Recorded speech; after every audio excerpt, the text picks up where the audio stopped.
Technical skills ఉన్నాయా అంటే అవి లేవు. రియల్ టైం వర్క్ ఎక్స్పీరియన్స్ ఉందా అంటే అది లేదు. పొర్రపాటు కూడా స్కిల్స్ నేర్చుకోకుండా ఫేక్ పెట్టారంటే పోతారు. నో డౌట్ ఇన్ దట్, వేరే క్వశ్చనే లేదు. ఇంకా ఏ పాయింట్ లో మనం సర్వే అవుదాం అనుకున్నాం. నెక్స్ట్ డే హెచ్ఆర్ కాల్ చేసి చెప్పారంటే ఇలా, నేను ఆఫీస్ లో లంచ్ చేస్తున్నప్పుడు ఒక మెయిల్ వచ్చింది. ఆ మెయిల్ సబ్జెక్ట్ లైన్ చూస్తేనే అర్థమైంది ఇది కొంచెం ఎమర్జెన్సీ లాగే ఉందని.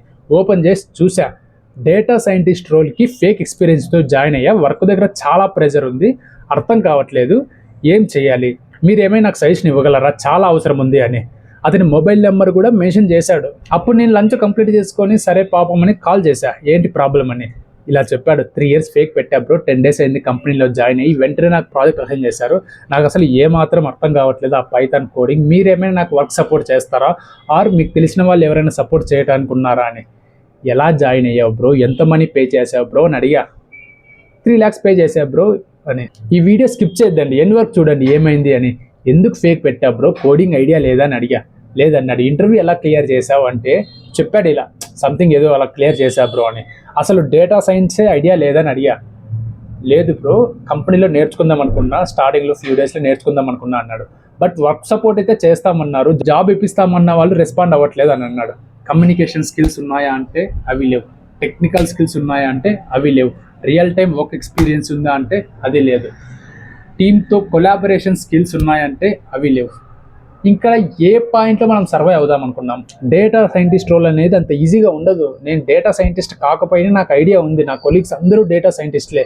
నేను నా కంపెనీలో డేటా సైంటిస్ట్తోనే ఎక్కువ టైం స్పెండ్ చేస్తుంటాను. మా ప్రాజెక్టే ఏ రిలేటెడ్ ప్రాజెక్ట్. సరే మా కొలీగ్స్ ఏమైనా సజెషన్ ఇస్తారేమో అని మాట్లాడించా. ఒక 15 minutes మాట్లాడినారు ఇద్దరు. లంచ్ బ్రేక్ కదా, మాకు అప్పుడు టైం ఉండే, చాలా టైం ఉండే. ఆ కన్వర్జేషన్ తర్వాత మా కొలీగ్ వచ్చి నాతో అన్నాడు, మధు సర్వే అవ్వలేడు మధు, చాలా కష్టం. ఏమని అడిగితే అతను చెప్పడం ఏంటంటే అసలు ఏమాత్రం ఐడియా లేదు. ఇలా కొన్ని మెయిన్ టాపిక్స్ ఇచ్చా, 1 or 2 months బ్రేక్ తీసుకొని ప్రిపేర్ అవ్వని సజెషన్ ఇచ్చాను అన్నాడు. ఈజీగా ఉండదు అబ్బా డేటా సైంటిస్ట్ రోల్ అనేది. నేను చూస్తుంటా కదా మా కొలీగ్స్ అందరినీ, కంటిన్యూస్ మీటింగ్స్ ఉంటాయి, అప్డేట్స్ ఇవ్వాలి టైం టు టైం. పొర్రపాటు కూడా స్కిల్స్ నేర్చుకోకుండా ఫేక్ పెట్టారంటే పోతారు. నో డౌట్ ఇన్ దట్, వేరే క్వశ్చనే లేదు. నా మాట విని ఫేక్ పెట్టే ముందు 100 సార్లు థింక్ చేయండి. వాడు ఎవడో సర్వై అయ్యాడని కాదు, వాడు ఏ రోల్లో ఉన్నాడు ఎవరికి తెలుసు. ఇలా ఆఫీస్లో జరిగే రియల్ టైం ఇన్ఫర్మేషన్ ప్రతిదీ షేర్ చేస్తా. కాలేజ్ స్టూడెంట్, జాబ్ సీకర్స్ ఎవరైనా ఈ వీడియో చూస్తుంటే ప్రతి ఒక్కరు మన ఛానల్ని సబ్స్క్రైబ్ చేసుకోండి ఇప్పుడే. సరే ఇక స్టార్ట్ చేద్దాం. సరే నేను ఆ డే ఈవినింగ్ కాల్ చేశాను. నా కొలీగ్ చెప్పినట్టు బెస్ట్ ఆప్షన్ కొంచెం టైం తీసుకొని క్లారిటీగా నేర్చుకొని చెప్పా. సరే అన్నాడు. నేను ఇక మర్చిపోయా ఆ టాపిక్. ఒక 1 month తర్వాత అనుకుంటా నాకు కాల్ చేశాడు. నేను నార్మల్గా అన్నోన్ నెంబర్స్ లిఫ్ట్ చేయను, బట్ ఒక 5-6 times చేసింటాడు. సరే ఎమర్జెన్సీ ఏమో అని కాల్ లిఫ్ట్ చేశా. నాకు ఆ బ్రదర్ అని తెలీదు. చెప్పాడు ఇలా 1 month బ్యాక్ ఇలా మాట్లాడుకున్నాం కదా ఈ టాపిక్ గురించి అంటే, అప్పుడు నాకు స్ట్రైక్ అయింది. ఆ బ్రదర్ ఏమైందని అడిగా. ఏమన్నాడో తెలుసా, రిజైన్ చేసి బయటకు వచ్చేసాను నేను 1 month శాలరీ తీసుకొని అని. ఏంటి ఇలా అని అడిగితే స్టోరీ అంతా చెప్పేశాడు. మా మేనేజర్కి నా పైన డౌట్ వచ్చింది. నేనే ఇక అడిగా, కొంచెం టైం కావాలి సబ్జెక్ట్ రివైజ్ చేసుకోవడానికి అంటే. ఒక 2-3 weeks టైం ఇచ్చాడు. బట్ ఆ 2-3 weeksలో నేను కవర్ చేయలేకపోయా. మా మేనేజర్ అయితే నన్ను యాక్సెప్ట్ చేయట్లేదు. నిన్ను ఎక్స్పీరియన్స్ క్యాండిడేట్గా మేము హైర్ చేసుకున్నాం, ఫ్రెషర్గా కాదు. డైరెక్ట్గా అన్నాడంట, నీకు ఇంటర్వ్యూలో ఇవన్నీ తెలిసినప్పుడు ఇప్పుడు ఎందుకు సబ్జెక్ట్ తెలియదు అని. మేనేజర్ ఏమన్నాడంటే ఫైనల్గా, ఒక పని చేయి, ఒక 3-4 weeks టైం తీసుకో, ఇది కూడా నీకు చాలా ఎక్కువే. సరే అని ట్రై చేశాడంట కంప్లీట్ చేయడానికి 3 weeksలో. అసలు ఈ బ్రదర్కి కోడింగే రాదు, బేసిక్సే అర్థం కావట్లేదంట. డేటా సైంటిస్ట్ కావాలంటే కోడింగ్ ఒకటే సరిపోదు, ఇంకా చాలా నేర్చుకోవాలి. పైథాన్ అయితే మ్యాండేటరీ, దానితో పాటు SQL, statistic, probability, machine learning అయితే చాలా ఇంపార్టెంట్. ఇవన్నీ 1 or 2 monthsలో కంప్లీట్ అవ్వవు, అయ్యేవి కాదు. 3 weeksలో ఎలా కంప్లీట్ చేస్తారు, అసలు ఛాన్సే లేదు. ఆ తర్వాత కరెక్ట్గా 1 monthకి మేనేజర్ కాల్ చేసి డిస్కషన్ రూమ్ రమ్మన్నారట. ఏంటి అంత సెట్ నేర్చుకున్నావా అని. ఏం వరి అవ్వద్దు, ఓపెన్ ట్రూత్ చెప్పు, ఇక్కడ ఎవరు లేరు, నిన్నెవరు అనేవాళ్ళు ఏం లేరు, ఓపెన్గా చెప్పు, నేనేం రిస్ట్రిక్ట్ చేయను అని అడిగాడంట. ఈ బ్రదర్ మొత్తం చెప్పేశాడు జరిగిందంతా. మేనేజర్స్ చాలా స్మార్ట్గా ఉంటారు ఇలాంటి విషయాల్లో, అందులోనూ డేటా సైంటిస్ట్ మేనేజర్స్ అంటే చాలా ప్రొఫెషనల్గా ఉంటారు. మేనేజర్ ఇలా అడిగాడంట, వర్క్ ఇస్తే నువ్వు చేయగలవా అని. చేయలేనన్నాడు. ఇంత ఓపెన్గా తెలిసాక ఏ మేనేజర్ యాక్సెప్ట్ చేయడు. కొన్ని పొజిషన్స్కి కొన్ని ఎక్స్పెక్టేషన్స్ ఉంటాయి. అది సీనియర్ రోల్ అయ్యుండొచ్చు, ఇంకా వేరే రోల్ ఏమైనా ఉండొచ్చు. నెక్స్ట్ ఆ తర్వాత మేనేజరు సరే రేపు డిస్కస్ చేద్దాం వెళ్ళిపో అన్నాడు. ఆ తర్వాత మేనేజర్స్ హయ్యర్ మేనేజర్స్తో ఆర్ హెచ్ఆర్స్తో డిస్కస్ చేసినట్టున్నాడు. నెక్స్ట్ డేనే ప్రాజెక్ట్ నుంచి రిలీజ్ వచ్చేసింది. నెక్స్ట్ డే హెచ్ఆర్ కాల్ చేసి చెప్పారంట ఇలా రిజైన్ చేయని. ఇతను రిజైన్ చేయను అన్నాడంట. నువ్వు రిజైన్ చేయకపోతే టర్మినేట్ చేస్తాం, డిసైడ్ చేసుకో అని. కంపెనీస్ దగ్గర ప్రతిదానికి సొల్యూషన్ ఉంటుంది, ప్రతిదానికి అవసరం ఉంటుంది. ఇలాంటి పవర్ఫుల్ వర్డ్స్ యూజ్ చేస్తారు, లైక్ టర్మినేట్ అనే వర్డ్. టర్మినేట్ అంటే ఇక్కడ కెరీర్కి ఎఫెక్ట్ పడుతుంది. ఎటు తిరిగి ఆప్షన్ ఒకటే, రిజైన్ చేయాలి. లాస్ట్కి ఇది కూడా అన్నాడంట, నాకేమైనా ప్రాజెక్ట్స్ ఉంటే ఇవ్వండి అని, వేరే అదర్ ప్రాజెక్ట్స్ ఉంటే ఇవ్వండి అని. వాళ్ళు చెప్పారు అప్పుడు, అసలు నేను హైర్ చేసుకుందే ఈ పర్టికులర్ ప్రాజెక్ట్ కోసం, how you are expecting other projects అని. ఇలాంటి వాళ్ళు ఎంతమంది ఉన్నారో, అసలు ఏం ఐడియా లేకుండా ఫేక్ పెట్టొద్దు. అందులోని ఇలాంటి టైప్ ఆఫ్ డేటా సైంటిస్ట్ రోల్స్కి నేను ఆల్రెడీ 2 వీడియోస్ చేసా ఫేక్ ఎక్స్పీరియన్స్ పైన. ఆ వీడియోస్ ఖచ్చితంగా చూడండి. తెలియకుండా డెసిషన్ తీసుకోవద్దు. ఆ వీడియోస్ చూశాక చాలామంది మెయిల్స్ కూడా చేశారు. ఆ వీడియో లింక్స్ కింద డిస్క్రిప్షన్లో ఉన్నాయి. ఒక అబ్బాయి అయితే జావా డెవలపర్, మా ఫ్రెండే, ఫేక్ ఎక్స్పీరియన్స్గా జాయిన్ అయ్యాడు.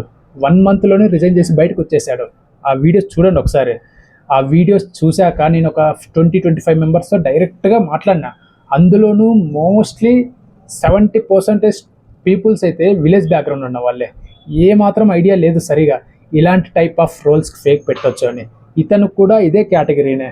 ఫేక్ ఎక్స్పీరియన్స్ పెట్టేటప్పుడు అసలు ఏ టైప్ రోల్, అది ఆ రోల్ ఏంటి, ఫేక్ పెడుతున్నాం ఐడియా ఉండాలి. అసలు ఫేక్ పెట్టడమే పెద్ద రిస్క్, అందులోని ఇలాంటి టైప్ ఆఫ్ రోల్స్కి, అది కూడా స్కిల్స్ లేకుండా ఇంకెక్కడ స్కోప్ ఉంటుంది సర్వే అయ్యేకి.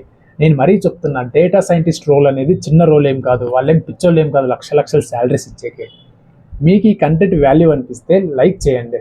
యూట్యూబ్ అల్గోరిథం కొత్త వాళ్ళకి సజెస్ట్ చేస్తుంది, మన ఛానల్ కూడా కొంచెం గ్రో అవుతుంది. సో చూస్తున్న ప్రతి ఒక్కరూ లైక్ చేయండి ఈ వీడియోని. ఈ అబ్బాయి ట్రై చేశాడు ప్రిపేర్ అయ్యాకి, కానీ అంత షార్ట్ టర్మ్లో కవర్ చేయలేము, చాలా కష్టం. పెద్ద మైనస్ ఏంటంటే ఐటీ ఎక్స్పీరియన్స్ లేదు. ఏదో శాలరీ ప్యాకేజ్ కోసం జాయిన్ అయితే ఇలానే ఉంటుంది. ఒక 3-4 ఇయర్స్ కెరీర్ గ్యాప్ ఉంటే ఆ లెర్నింగ్ ఫ్లో కూడా మిస్ అవుతుంది. ఇతనికి అసలు కోడ్ అండర్స్టాండ్ చేసుకునే టైం కూడా లేదు. ఇక మేనేజర్స్ ఏం చేస్తారు, వాళ్ళకేం వర్క్ బాగా జరగాలి అంతే. లాస్ట్కి ఏమైందంటే ఇతనికి అనిపించేసింది ఇక కష్టం మన వల్ల కాదు అని. వేరే ప్రాజెక్ట్ కూడా వాళ్ళు ఇవ్వట్లేదు, వాళ్ళు హైర్ చేసుకుందే ఈ పర్టికులర్ ప్రాజెక్ట్ కోసం. సో ఆ ఆప్షన్ కూడా లేదు. వేరే పెద్ద కంపెనీస్ అయితే వేరే ప్రాజెక్ట్స్ అసైన్ చేసే ఛాన్సెస్ ఉంటాయి, బట్ ఇక్కడ అది లేదు.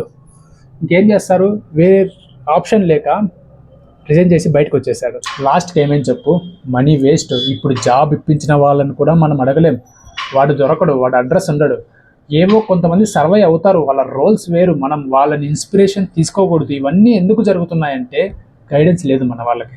నిజంగా చెప్తున్నా, ఏ మాత్రం గైడెన్స్ లేదు చాలామందికి, మోస్ట్లీ మిడిల్ క్లాస్ పీపుల్స్. ఇప్పుడు ఆ 3 lakhs కవర్ చేయాలంటే ఎంత టైం పడుతుంది అంటే ఇక్కడ టోటల్గా మన మిస్టేకే. ఏ రోల్ మనం ఫేక్ పెడుతున్నాం, వేరే అదర్ రోల్స్ అయితే సర్వై అవ్వచ్చేమో, లైక్ సపోర్టింగ్ రోల్స్. నేనే ఓపెన్గా చెప్తున్నా, 10th క్లాస్ అండ్ ఇంటర్మీడియట్ నాలెడ్జ్తో కూడా సర్వై అవ్వచ్చు సపోర్టింగ్, టెస్టింగ్, మానిటరింగ్ రోల్స్కి. నిజం, నేను కూడా అలాంటి టైప్ ఆఫ్ ప్రాజెక్ట్స్లో చేసా ఫస్ట్ కంపెనీలో. చాలా మందికి ఐడియా లేదు ఎలాంటి టైప్ ఆఫ్ రోల్స్లో ఫేక్ పెట్టి సర్వై అవ్వచ్చు అని. బ్లైండ్గా ఫేక్ పెట్టద్దు. అసలు బీజీవీ క్లియర్ చేయడం కూడా గ్రేటే అని చెప్పాలి ఇప్పుడున్న సిచ్యువేషన్లో. మనం అట్లీస్ట్ సబ్జెక్ట్ నేర్చుకునైనా ఫేక్ పెట్టాలి కదా, మన వాళ్ళు అది కూడా చేయట్లేదు. ఒక సీక్రెట్ ఏంటంటే, నీకు జెన్యూన్ ఎక్స్పీరియన్స్ లేకపోయినా పర్లేదు, నువ్వు ఒక సబ్జెక్ట్ నేర్చుకొని ఒక ప్రాజెక్ట్ యాడ్ చేసుకుంటే చాలా రెజ్యూమ్లో. ఇంటర్వ్యూ క్లియర్ చేసుకొని నువ్వు ఈజీగా ఇంటర్నల్గా కంపెనీలో సర్వై అవ్వచ్చు, డేటా సైన్స్ రిలేటెడ్ రోల్స్ కూడా. Thank you for watching, take care.